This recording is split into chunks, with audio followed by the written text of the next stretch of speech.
Headline अवां ॾिठियूं अव्हांखे आगाह कंदा हलूं। अफ़गान सदर अशरफ गनी मुल्क छॾण जी तस्दीक करे छॾी आहे। शहरियुनि जी जान बचाइण लाइ मुल्क छॾियो आहे। अशरफ गनी जो चवणु आहे त तालिबान अफ़गानिस्तान जे गादी वारे शहर काबुल में बि दाख़िल थी विया आहिनि। अव्हांखे अपडेट कंदा हलूं। ब्रेकिंग न्यूज़ आहे। अफ़गान सदर अशरफ गनी मुल्क छॾण जी तस्दीक करे छॾी आहे। अफ़गान सदर अशरफ गनी जो चवणु आहे त तालिबान तलवार ऐं बंदूक जे ज़ोर ते फ़ैसिलो वरितो आहे। हाणे शहरनि जी इज़त ऐं मिल्कियतुनि जा ज़िम्मेवार तालिबान आहिनि।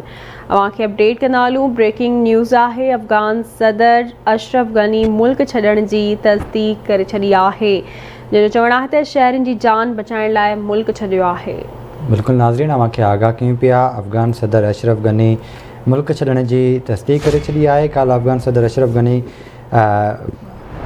मुल्क छॾे कंहिं ॿिए मुल्क दाख़िल थी विया हुआ। संदसि अॼु पारां अहिड़ी तस्दीक कई वई आहे।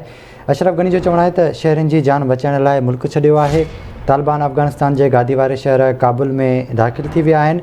अफ़गान तालिबान कंहिं बि क़िस्म जो प्लान न वठण जो ऐलान करे छॾियो आहे।